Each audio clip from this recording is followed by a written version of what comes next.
सचिन पायलट हमेशा से कहते आए कि सब्र का फल मीठा होता है। मीठा होने के साथ साथ सब्र का फल सम्मानजनक भी होता है। सचिन पायलट का जो सम्मान कर्नाटक के नए सीएम ने किया वो वाकई में देखने लायक है। डीके शिव कुमार ने जिस तरह से सचिन पायलट को साफा पहनाया, जिस तरह से उनका स्वागत किया, उन्हें सम्मानित किया, वो किसी भी कांग्रेस नेता के लिए बहुत बड़ी बात है। और ये समझने के लिए काफी है कि सचिन पायलट का कद कांग्रेस में बहुत ऊंचा है। नमस्कार, स्वागत है आप सभी का द फैक्ट इंडिया पर और मैं हूं आपके साथ पूजा जादौर।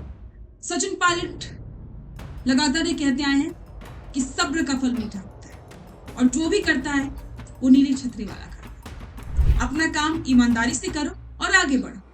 कौन क्या कह रहा है उस पर बिल्कुल ध्यान रखें। सचिन पायलट ने अपनी राजनीति के पिछले साल जिस तरह से मेहनत की, इनके पिछले कुछ साल लगातार संघर्ष से भरे रहे, बहुत से विवादों से उनका नाता रहा, लेकिन तब भी उन्होंने कांग्रेस का हाथ नहीं छोड़ा।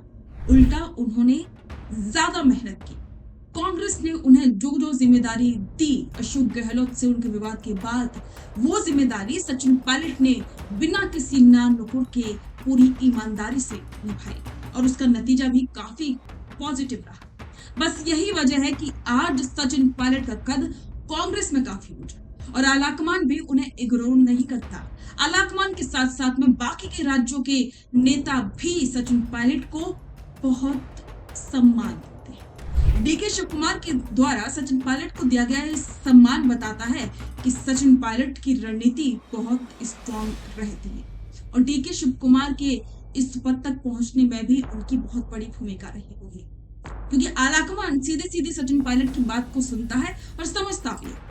अब आलाकमान नए नेतृत्व के साथ आगे बढ़ रहा है, नई सोच के साथ आगे बढ़ रहा है। वो पुरानी ढर्रों पर, क्योंकि जिस तरह से पुराने ढर्रों की वजह से कांग्रेस बैक फुट पर आती जा रही थी, क्योंकि आज जब कांग्रेस धीरे धीरे करके अपने आप को मजबूत कर रही है, केरल में उसने फतह की और जिस तरह से बाकी के राज्यों में भी स्थिति मजबूती से आगे अपनी बढ़ रही है कांग्रेस, यही वजह है कि अब वो कोई भी गलती दोबारा से नहीं दोहराना चाहती। और इन सब मजबूती की वजह है युवा जो जमीन पर जाते हैं, मेहनत करते हैं और सचिन पायलट भी कम मेहनत नहीं करते। उन्होंने भी केरल के चुनाव में अपनी पूरी ताकत झोंक दी थी। दिन रात मेहनत करते, 2-2 बजे तक ट्रैवल करते, रात को कभी यहाँ कभी वहां, वीडियो सामने आए, जमीनी स्तर पर नेताओं से बात की, साथ साथ में कार्यकर्ताओं से बात की और घरों घरों में जाके कैंपेन किया। और इसका असर क्या हुआ? केरल में कांग्रेस की सरकार बनी। केरल में भी सब कुछ बहुत आसानी से सॉल्व हो गया। वहां भी ऐसा लग रहा था कि भाई मुख्यमंत्री के पद को लेकर के काफी कुछ स्थिति बन सकती है, वहां पर भी राजस्थान के जैसा देखने को मिलेगा, लेकिन वहां पर ऐसा कुछ हुआ नहीं। बड़ी आसानी से आलाकमान ने सब कुछ हैंडल कर लिया और कर्नाटक में भी कुछ ऐसा ही हुआ। विवाद काफी चल रहा था, लेकिन अब सब कुछ शांत हो चुका है। राजस्थान के पूर्व मुख्यमंत्री अशोक गहलोत के लिए एक संदेश भी मिल गया है कि इस तरह से चलती है सरकार, अपनी मनमानी से नहीं।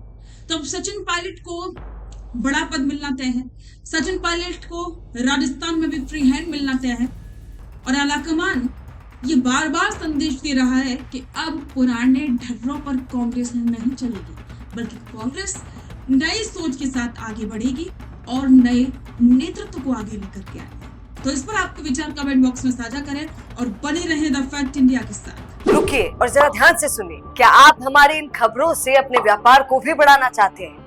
तो आप भी खबरों के दौरान इस तरह के एलिमेंट्स पर अपना विज्ञापन दे सकते हैं, या फिर ऐसे खबर के 1 मिनट बाद अपना पूरा विज्ञापन डलवाएं, जो कि 8 लाख से ज्यादा सब्सक्राइबर्स और फॉलोअर्स वाले द फैक्ट इंडिया चैनल्स और पेजेस से राजस्थान के कोने कोने में पहुंचेगा और इससे आपका व्यापार, ब्रांड सब कुछ बढ़ेगा।